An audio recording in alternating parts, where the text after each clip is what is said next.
In a small, rather ordinary town, there lived a boy by the name of Max. Max was not the sporty sort, nor was he the sort who'd spend his afternoons chasing about in the great outdoors. No, Max was the kind of boy who loved games. Video games, to be precise. He'd twiddle and twaddle his thumbs on the gamepad buttons faster than a grasshopper on a sugar rush. His room, much to his mother's dismay, was a jumble of wires, screens, and consoles of all shapes and sizes. On the morning of his birthday, Max received a rather peculiar package. It was not wrapped in colourful paper or tied with a neat bow. Instead, it was secured in a nondescript brown box, the sort you might get in the post on a dreary Tuesday afternoon. The package, much to Max's surprise, was from his late Uncle Leonard, who had been a bit of an oddball and died in mysterious circumstances. Inside this plain box was something extraordinary, a gaming system unlike any Max had ever seen.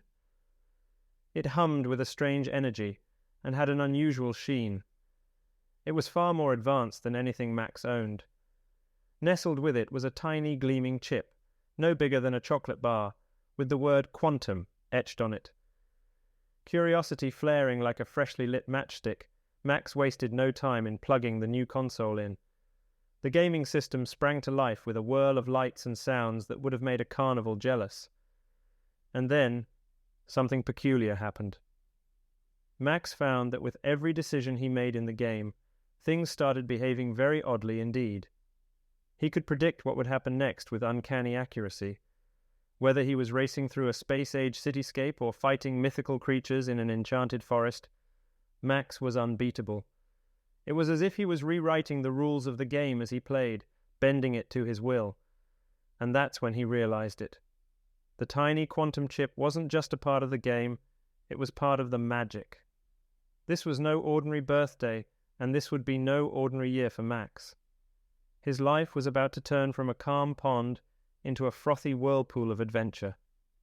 Just a week after Max had received the peculiar birthday present, something strange happened. One sunny afternoon, Max sat engrossed in a battle with a three-headed dragon, commanding his avatar with a concentration so intense it was as though he was in the game himself.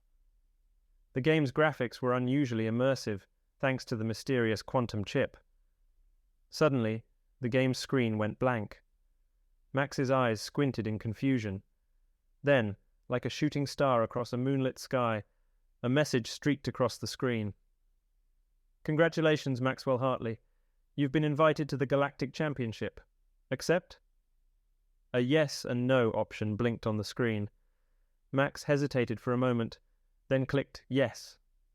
The screen whirled with colors and sounds as a digital ticket spun into view. Soon, Max found himself lost in the complex labyrinth of the Galactic Championship. The games were challenging, but Max, with the quantum chip by his side, navigated through them with unmatched prowess. He found he could predict game events, change outcomes, even control the game characters better. It was like being in the driver's seat of the game's universe. However, strange things started happening. When Max shot down an enemy spacecraft in the game, a brief power cut followed in his neighborhood. When he dived into an underwater level, his room's humidity would rise dramatically. The correlation was uncanny, but Max was too engrossed in the championship to pay much attention. One afternoon, as Max celebrated winning a particularly difficult battle, things took a terrifying turn. The victory triggered a mini earthquake in his town, shattering windows and causing chaos. The correlation between the game and the real-world disturbances was unmistakable now. Max was horrified, guilt-ridden. He didn't dare touch the gaming console now. It was not just a game anymore, it was a calamity machine. He knew he needed help. Remembering his online friends Ada and Sam, he decided to confide in them. They had been through countless virtual battles together. Now, they had a real one to confront. Max quickly logged into his favorite online forum, his fingers dancing over the keyboard.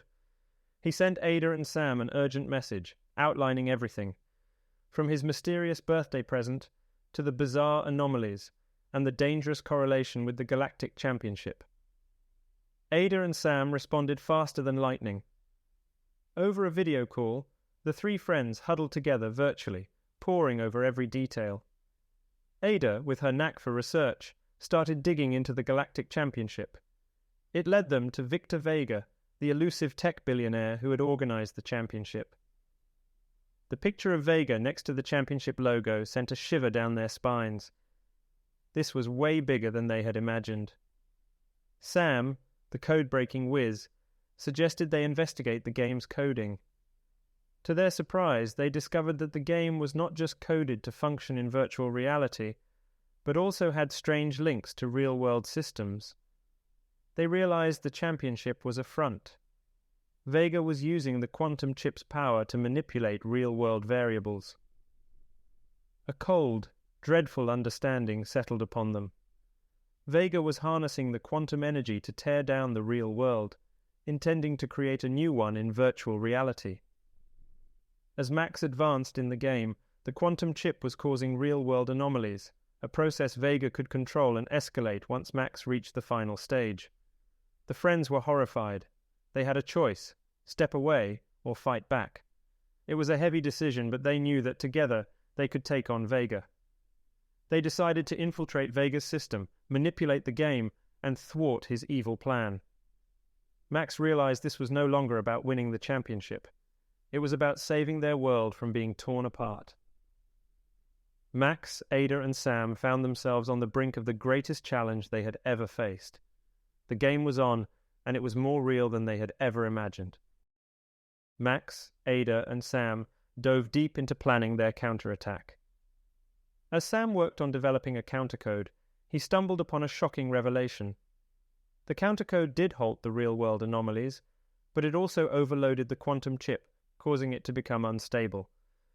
If pushed too hard, it had the potential to self-destruct, which could have catastrophic consequences. The trio was now faced with a dire dilemma.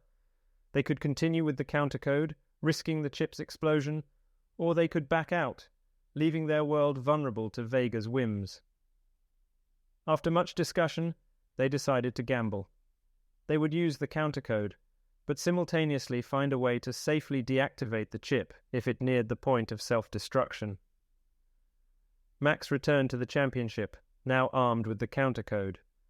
The battles became a delicate dance of strategy, with Max manipulating the game while monitoring the chip's energy levels. They made good progress until they hit a roadblock. Vega, sensing something amiss, doubled the game's intensity. The challenges became more lethal. The quantum chip flickered dangerously, and the real-world impacts started reappearing, albeit at a smaller scale. Amongst the chaos, Max received a message in the game, not from Vega, but from Uncle Leonard's avatar. The message explained that Uncle Leonard had been aware of Vega's plans all along. He had left the gaming console and the quantum chip for Max, hoping he'd figure out the danger and intervene. Uncle Leonard's message also carried a final gift, a code to safely deactivate the quantum chip, but only from within the game, at the very final stage of the championship. Max, Ada, and Sam were astounded. They had to keep going. Max entered the last stage of the Galactic Championship, his heart beating like a drum. The game's universe seemed more alive, more menacing than ever. Ada and Sam were at their consoles, their eyes glued to the screens, fingers at the ready. They could almost feel Vega's cold gaze upon them. The final countdown began. Max charged into the battles, his avatar moving with a deftness born out of countless gaming hours. Each challenge was a mountain to climb, each victory a step closer to their goal. Every victory, every defeat, was echoed in their real world. Max's town was a mirror of the turmoil within the game, living in rhythm with the championship's pulse. Then came the moment they'd been waiting for. The final showdown with Vega's avatar, a monstrous, fearsome entity.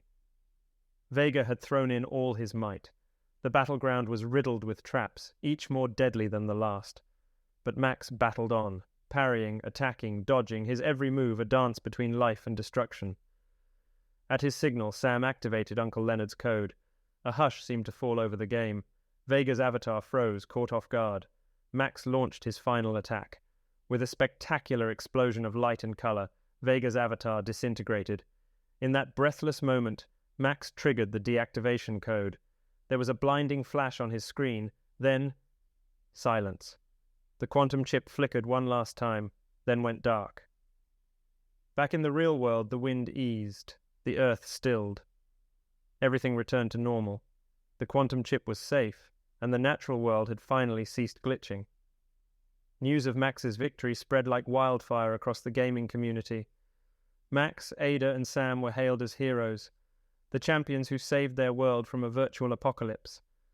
As for Vega, his empire crumbled, his dream of a new world order crushed. Yet, in the quiet celebration, Max, Ada, and Sam knew they had gained more than just victory.